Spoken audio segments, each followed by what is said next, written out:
नमस्ते, Radhe Radhe, hello everyone. तो जैसा कि आप सबको पता है कि मैं आपको बीएससी फर्स्ट सेमेस्टर जूलॉजी का सिलेबस पढ़ा रही हूँ, जिसमें आपको मैंने ऑलरेडी कई सारे लेक्चर्स प्रोवाइड कर दिए हैं। आज इस लेक्चर में हम पढ़ने वाले हैं माइटोकॉन्ड्रिया के बारे में। आपके सिलेबस का पार्ट है माइटोकॉन्ड्रिया। आपको माइटोकॉन्ड्रिया का स्ट्रक्चर, फंक्शन और रोल के बारे में पढ़ना है और उसमें ऑक्सीडेटिव फॉस्फोरिलेशन के बारे में पढ़ना है। तो सबसे पहले हम कवर करेंगे इसमें सेल ऑर्गेनेल्स में आपका चैप्टर नंबर 2 का जो है साइटोस्केलेटन आपका ख़त्म हो चुका है बहुत पहले ही। ठीक है, साइटोस्केलेटन आपका बहुत पहले ही ख़त्म हो चुका है। और आज हम पढ़ेंगे इसमें माइटोकॉन्ड्रिया के बारे में। ठीक है, माइटोकॉन्ड्रिया का स्ट्रक्चर क्या होता है, उसका फंक्शन क्या होता है, उसकी हिस्ट्री क्या है, कैसे वो ओरिजिनेट हुआ है, इन सारी चीज़ों के बारे में पढ़ेंगे। पढ़ना माइटोकॉन्ड्रिया के बारे में। ठीक है, माइटोकॉन्ड्रिया। पहली बात, माइटोकॉन्ड्रिया दो वर्ड से मिलकर बना हुआ है, माइटोस एंड कॉन्ड्रिया। ठीक है, जिसका मतलब होता है थ्रेड लाइक और क्रोम का मतलब होता है ग्रेन्यूल पाए जाएं। ठीक है, जो कि थ्रेड लाइक हो, धागे की तरह हो, इस तरीके से हो और उसमें ग्रेन्यूल्स पाए जाएं। ठीक है, माइटोकॉन्ड्रिया में। ठीक, सबसे पहले हम जानेंगे कि माइटोकॉन्ड्रिया आखिर ओरिजिनेट कैसे हुआ। ठीक, तो माइटोकॉन्ड्रिया ये आप देख सकते हैं, माइटोकॉन्ड्रिया को आप एक बार देख लीजिए अच्छे से। आप सब माइटोकॉन्ड्रिया के स्ट्रक्चर से वाकिफ होंगे। इस तरीके से एक स्ट्रक्चर माइटोकॉन्ड्रिया का पाया जाता है और ये एक सेल है। सेल में ये माइटोकॉन्ड्रिया है। ठीक है, कलर मैं चेंज कर देती हूँ। ये माइटोकॉन्ड्रिया है यहाँ पे और इसी को ये लार्ज करके इसको दिखाया गया। ठीक है, माइटोकॉन्ड्रिया जो है दो वर्ड माइटोस और कॉन्ड्रिया से मिलकर बना है, ये मैंने आपको बताया। अब इसके बारे में हम जानेंगे कि इसकी ओरिजिन कैसे हुई या इसका बायोजेनेसिस जिसको कहते हैं, कैसे ये सिंथेसाइज हुआ। जेनेसिस का मतलब होता है बनना, बायोलॉजिकली ये कैसे बना। तो इसके पीछे बहुत ज़्यादा कंट्रोवर्सी है। ठीक है, इसका कोई स्पेसिफिक ये नहीं है कि आप मान लें कि इनका परसेप्शन सही है। ठीक है, जो लास्ट थियरी थी वो सिम्बियॉन्ट थियरी थी, इसी को मोस्ट एक्सेप्टेड माना गया है। वैसे तो कई सारी थियरी, जैसे कि पहली से थियरी ये थी कि फॉर्मेशन फ्रॉम प्रिकर्सर, कोई प्रिकर्सर था। प्रिकर्सर मतलब होता है जैसे किसी चीज़ का बनना, एमिनो एसिड का बनना, तो उसके लिए कोई प्रिकर्सर मॉलिक्यूल हो, कोई मॉलिक्यूल हो जिससे उसका फॉर्मेशन हो, या डीनोवो सिंथेसिस।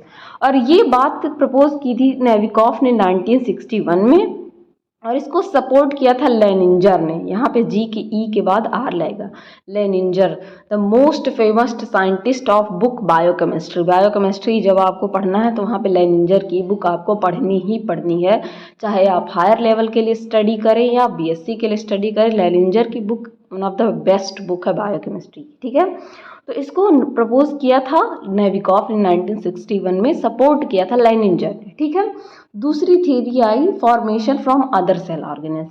ऐसा माना गया कि कई सारे ऐसे सेल ऑर्गेनेल्स हैं। ठीक है, जैसे कि माइटोकॉन्ड्रिया भी एक सेल ऑर्गेनेल है, लेकिन इसकी ओरिजिन किसी अदर सेल ऑर्गेनेल से हुई, जिसमें पहले साइंटिस्ट आया रॉबर्टसन का मैंने जब प्लाज्मा मेम्ब्रेन मॉडल बताया है तो बताया है इन्होंने कौन सा मॉडल दिया था, यूनिट मेम्ब्रेन मॉडल के बारे में रॉबर्टसन ने बताया था। इन्होंने 1959 में बताया कि ये प्लाज्मा मेम्ब्रेन से ओरिजिनेटेड है।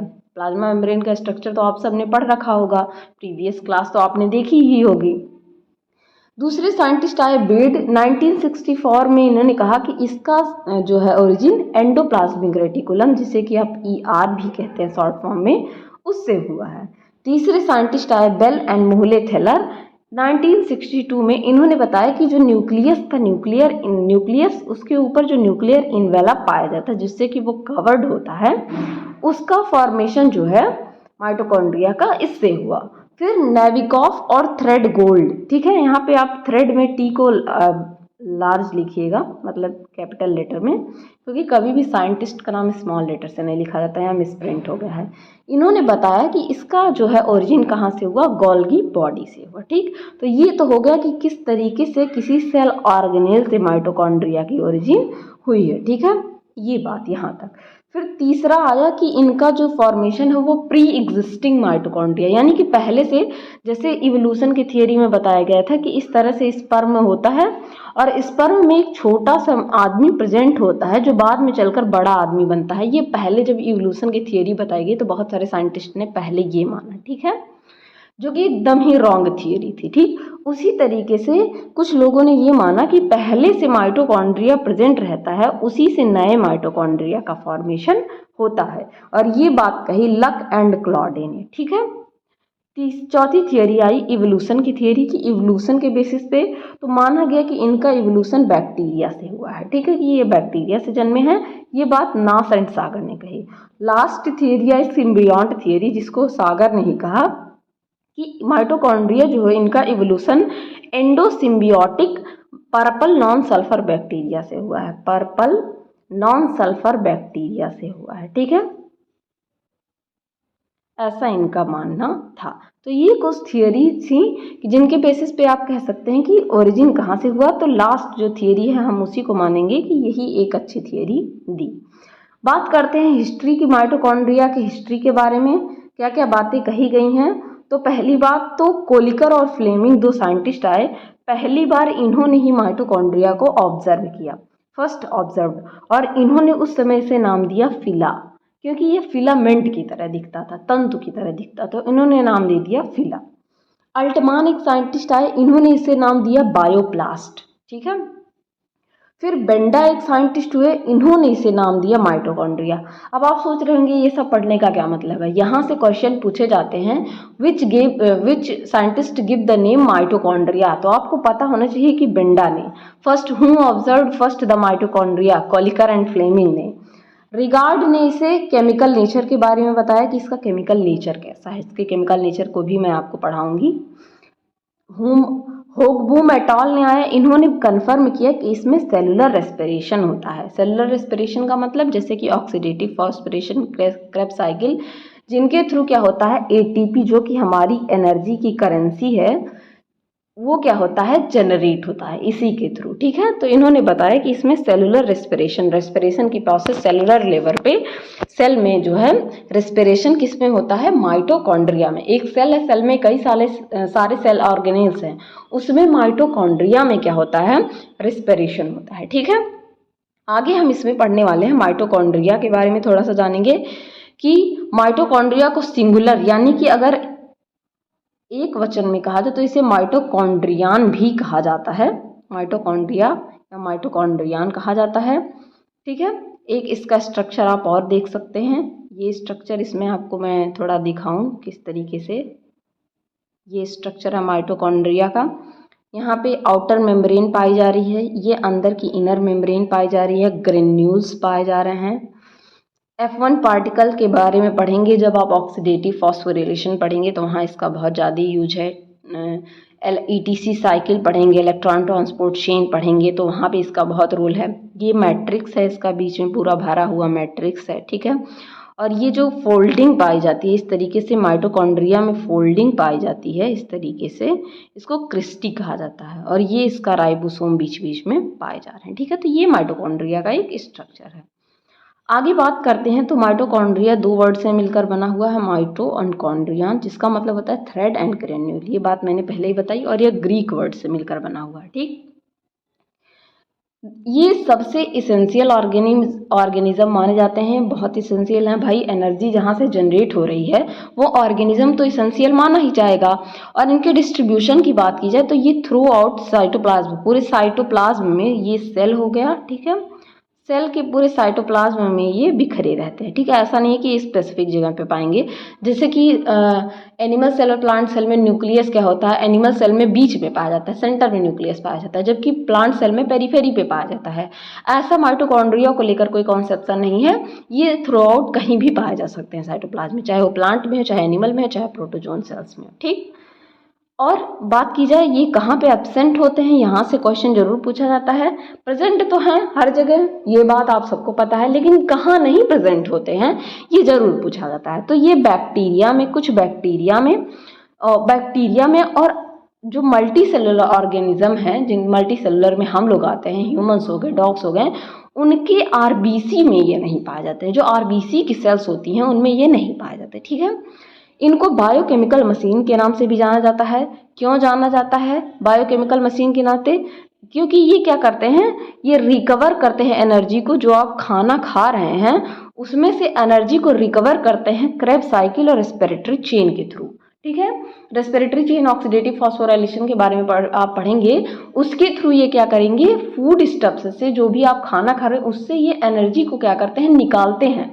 किसी भी मशीन से, तेल निकालने की मशीन से क्या होती है, जब आप उसमें जो भी मस्टर्ड वगैरह है जिसको सरसों बोलते हैं उसको डालेंगे तभी ना तेल निकलता है उससे, या ऑलिव ऑयल का तेल निकाल रहे हैं, सोयाबीन का तेल, तो मशीन में आप डाल रहे हैं तभी निकल रहा है। उसी तरह ये हमारी बॉडी में, हमारे सेल में एक बायोकेमिकल मशीन की तरह वर्क करते हैं, जो क्या करते हैं, क्रेब्स साइकिल और रेस्पिरेटरी चेन के थ्रू फूड स्टफ्स से क्या करते हैं, एनर्जी को निकालते हैं, ठीक है। इस तरीके से आप इसको समझ सकते हैं। इनको पावर हाउस भी कहा जाता है। अब पावर हाउस का क्या काम होता है, कहीं भी आपने पावर हाउस देखा होगा, पावर हाउस से ही हमारे घर में बिजली आती है, तो वो क्या करता है, बिजली को जनरेट करता है। उसी तरीके से हमारी बॉडी में जो हमारी एनर्जी करेंसी है, जिससे हमको एनर्जी मिलती है, आपको मोबाइल चार्ज करने के लिए, लैपटॉप चार्ज करने के लिए क्या चाहिए, बिजली चाहिए, जो उनकी एनर्जी है, ठीक है। उसी तरीके से हमारी बॉडी को चार्ज रहने के लिए, हमको एक्टिवेट रहने के लिए, हमको एनर्जी फुल रहने के लिए क्या चाहिए, एटीपी चाहिए। एटीपी हमारी करेंसी है, एनर्जी करेंसी है। तो ये क्या करते हैं, पावर हाउस की तरह वर्क करते हैं, ऑक्सीडेटिव फॉस्फोरिलेशन के थ्रू एनर्जी को जनरेट करते हैं, ठीक है। शेप की बात की जाए तो ये वेरी कर सकते हैं सेल टू सेल। जनरली ये सॉसेज शेप के, सॉसेज आप सबने देखा होगा इस तरीके का होता है, खाने वाला एक पदार्थ होता है जो एशिया के कुछ पार्टों जैसे चाइना वगैरह में बहुत खाया जाता है। और फिलामेंटस होते हैं, ठीक है, फिलामेंट यानी कि तंतुलाई, फिलामेंटस होते हैं, ठीक। साइज की बात की जाए तो साइज भी इनका वेरी कर सकता है, चीफली डिपेंड करता है फंक्शनल स्टेज ऑफ सेल का। लेंथ भी इनका वेरी करता है 1.5 से लेके 7 माइक्रोन तक। लोकेशन क्या होता है, जनरली माइटोकॉन्ड्रिया क्या होते हैं, इवनली डिस्ट्रीब्यूटेड होते हैं साइटोप्लाज्म में। माइटोकॉन्ड्रिया का स्ट्रक्चर आपने देखा। अब हम पढ़ेंगे ultra structure of mitochondria, mitochondria की अल्ट्रा स्ट्रक्चर, ठीक है। तो मेनली ये 2 लेयर और 2 चैम्बर से मिलकर बने होते हैं। ये हो गई आपकी आउटर लेयर, और ये हो गया आउटर चैम्बर। ये हो गई आपकी बीच में इनर लेयर और इनर चैम्बर, ठीक है। 2 लेयर, इनर मेम्ब्रेन हो गया ये, और ये आउटर मेम्ब्रेन हो गया, इनर चैम्बर और आउटर चैम्बर, ठीक है। इनके आउटर जो इनर चैम्बर है उसमें ही क्या होता है, मैट्रिक्स डिस्ट्रीब्यूटेड होते हैं, ठीक है। यहाँ पे देख सकते हैं प्रोटीन लेयर और लिपिड बाई लेयर पाए जा रहे हैं, जो कि आपके प्लाज्मा मेम्ब्रेन में भी पाए जाते हैं। प्रोटीन लेयर, लिपिड लेयर पाए जा रहे हैं। इंट्राक्रिस्टल स्पेस पाया जा रहा है, F0 पार्टिकल पाए जा रहे हैं। माइटोकॉन्ड्रियल क्रिस्टी है ये, उसका एक स्ट्रक्चर दिखाया गया है। रेस्पिरेटरी चेन यहाँ पे चलता है एंड एंजाइम्स यहाँ पे पाए जाते हैं, ठीक है। अब इनकी अल्ट्रा स्ट्रक्चर माइटोकॉन्ड्रिया के हम पढ़ते हैं। तो बात करें इनके अल्ट्रा स्ट्रक्चर की, तो ये 2 मेम्ब्रेन, ठीक है, 2 मेम्ब्रेन जिसमें आउटर मेम्ब्रेन और इनर मेम्ब्रेन आता है, और 2 कंपार्टमेंट जैसा कि मैंने आपको डायग्राम में दिखाया कि बने होते हैं। लार्जर कंपार्टमेंट जो होता है इनका, वो माइटोकॉन्ड्रियल मैट्रिक्स है। मैट्रिक्स का मतलब होता है कि लिक्विडी मटेरियल जो भरा होता है उससे ये बने होते हैं। अगर इनके माइटोकॉन्ड्रिया की बात की जाए तो जो इनका आउटर मेम्ब्रेन होता है वो लगभग 60 एंगस्ट्रॉम है, एंगस्ट्रॉम को ऐसे लिखा जाता है, ठीक है, 60 एंगस्ट्रॉम थिक होता है, और ये इनक्लोज करता है यानी कि बंद करता है इनर मेम्ब्रेन को, जो कि सेम थिकनेस का होता है, वो भी 60 एंगस्ट्रॉम का होता है, ठीक है। बात की जाए इनर मेम्ब्रेन की, तो ये एक्सटेंडेड होता है माइटोकॉन्ड्रियल कैविटी में, डेफिनेट कॉम्प्लेक्स इनफोल्डिंग बनाता है, जिसको कि क्रिस्टी कहते हैं। इनर मेम्ब्रेन इस तरीके से इनफोल्डिंग बना रहा है, इस तरीके से इनफोल्डिंग बना रहा है, ठीक है। ये आपकी आउटर मेम्ब्रेन हो गई, और इनर मेम्ब्रेन इनफोल्डिंग बनाया, जिसको कि क्या बोलते हैं, क्रिस्टी बोलते हैं या क्रेस्ट बोलते हैं, ठीक है। 2 चैम्बर में डिवाइड होते हैं। आउटर चैम्बर जो कि सिचुएटेड होता है बिटवीन 2 मेम्ब्रेन, 2 मेम्ब्रेन के बीच में, आउटर मेम्ब्रेन के बीच में सिचुएटेड होता है। Inner membrane bounded inner membrane field होता है माइटोकॉन्ड्रियल मैट्रिक्स से, और इसमें और भी साइट्स पाए जाते हैं बाईवेलेंट कटायन के, जैसे कि कैल्शियम के लिए और मैग्नीशियम के लिए। ठीक है, इन सब का रोल आप जब ऑक्सीडेटिव फॉस्फोरिलेशन पढ़ेंगे, करब साइकिल पढ़ेंगे, तो मैग्नीशियम वगैरह का बहुत रोल है। ठीक है, वहाँ आप जानेंगे। बात की जाए इनके केमिकल कंपोजिशन की, तो केमिकल कंपोजिशन इनका क्या होता है, एनिमल सेल और प्लांट सेल में वेरी कर सकता है। ठीक है, बेंसली एक साइंटिस्ट थे, इन्होंने लीवर ऑफ माइटोकॉन्ड्रिया में एक जनरल अपना वैल्यू बताया था कि कितना पाया जा सकता है। तो 65% प्रोटीन एंड अननोन पार्ट पाए जाते हैं, 29% ग्लिसरीन पाया जाता है, ग्लिसराइड्स पाया जाता है, 4% लेसिथिन और सिफेलिन, 2% कोलेस्ट्रॉल। ये इनकी ऑब्जर्वेशन थी एक लीवर माइटोकॉन्ड्रिया में। ठीक है, ऐसा नहीं है कि सब में यही पाया जाता, तो सब में वेरी कर सकता है। मैंने एक ऑब्जर्वेशन एक साइंटिस्ट की आपको बताई। Enzyme system of mitochondria, enzyme system बहुत ज़्यादा इंपॉर्टेंट है, क्योंकि यहाँ से क्वेश्चन आपके बन सकते हैं। ठीक है, तो बात की जाए एडिशन में many cofactor metal more than 70 enzymes and को एंजाइम्स रिपोर्टेड। ठीक है, और ये किसके द्वारा रिपोर्टेड है, लेनिंजर ने ये 4 तरीके के जो है माइटोकॉन्ड्रियल एंजाइम रिपोर्ट किए थे, जिनमें एंजाइम जो कि आउटर माइटोकॉन्ड्रिया में पाया जाता है। यहाँ से क्वेश्चन पूछा जाता है कि कौन सा एंजाइम कहाँ पे पाया जाता है, किस माइटोकॉन्ड्रियल मेम्ब्रेन में पाया जाता है। ठीक है, तो इसमें पाया जाता है monoamine oxidase, fatty acid coenzyme, ligase. Enzyme जो पाया जाता है इनर और आउटर मेम्ब्रेन दोनों में, इसमें एडिनाइलेट काइनेज, न्यूक्लियोसाइड डाइफॉस्फोकाइनेज। ठीक है, एंजाइम जो कि इनर माइटोकॉन्ड्रियल मेम्ब्रेन में पाया जाता है, जो कि रेस्पिरेटरी चेन के जनरली होते हैं, NAD, nucleotide adenine di amino acid, FAD, succinic dehydrogenase. ठीक है, ये सारी जो सक्सेनिक डिहाइड्रोजिनेज है, यहाँ से क्वेश्चन बेसिकली पूछा जाता है कि कहाँ पाया जाता है, तो इनर माइटोकॉन्ड्रियल मेम्ब्रेन में पाया जाता है। बात की जाए इनर माइटोकॉन्ड्रियल मैट्रिक्स में, तो जैसे कि मैलेट, डिहाइड्रोजिनेज, फ्यूमरेज, एकोनिटेज, ये सारे जो क्रेब साइकिल के आपके जितने भी एंजाइम हैं, सब कहाँ पाए जाते हैं, इनर माइटोकॉन्ड्रियल मैट्रिक्स में पाए जाते हैं। ठीक है, और सक्सेनिक डिहाइड्रोजिनेज भी जो क्या होता है कि ये आपके इनर न्यूक्लिय उसका क्या नाम है, आपके जो क्रेब साइकिल होती है उसी का होता है एंजाइम, लेकिन ये कहाँ पाया जाता है, आउटर इनर माइटोकॉन्ड्रियल मेम्ब्रेन में पाया जाता है, मेम्ब्रेन में पाया जाता है, जबकि बाकी सारा कहाँ पाया जाता है, मैट्रिक्स में पाया जाता है। जो मैट्रिक्स है उसमें एंजाइम के अलावा nucleotide and coenzymes, inorganic electrolyte जैसे कि पोटेशियम, मैग्नीशियम और सल्फेट भी पाए जाते हैं। ठीक है, अब हम बात करते हैं फंक्शन। लास्ट फंक्शन क्या है इसका, तो मेन फंक्शन तो इसका आप जान ही गए हैं, प्रोड्यूस और स्टोर करना एनर्जी को ATP के फॉर्म में, और रिलीज करना वेरियस फंक्शन के लिए। ठीक है, ये क्या करता है, बायोलॉजिकल ऑक्सीडेशन करता है फूड स्टफ का, जैसे कि कार्बोहाइड्रेट और फैट जो हम खाते हैं उसका ऑक्सीडेशन करता है और एनर्जी प्रोड्यूस करता है।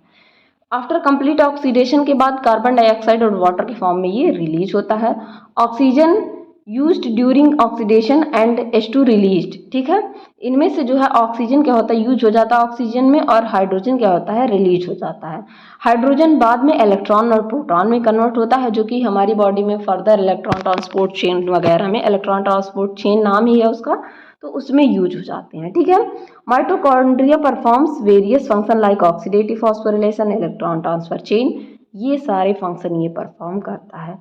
तो मैं आशा करती हूँ कि आपको ये बेस्ट नोट मिला होगा माइटोकॉन्ड्रिया का, जो कि आप BSc के MSc लेवल तक भी पढ़ सकते हैं, क्योंकि इससे ज़्यादा आपको माइटोकॉन्ड्रिया में कुछ भी नहीं पढ़ना है। तो आशा करती हूँ ये जो लेक्चर है आपके लिए हेल्पफुल रहा होगा। हेल्पफुल रहा तो अपने दोस्तों के साथ भी शेयर करिए। बने रहिए इसी तरह अच्छी वीडियोज़ के लिए। Keep learning, keep growing. Thank you everyone.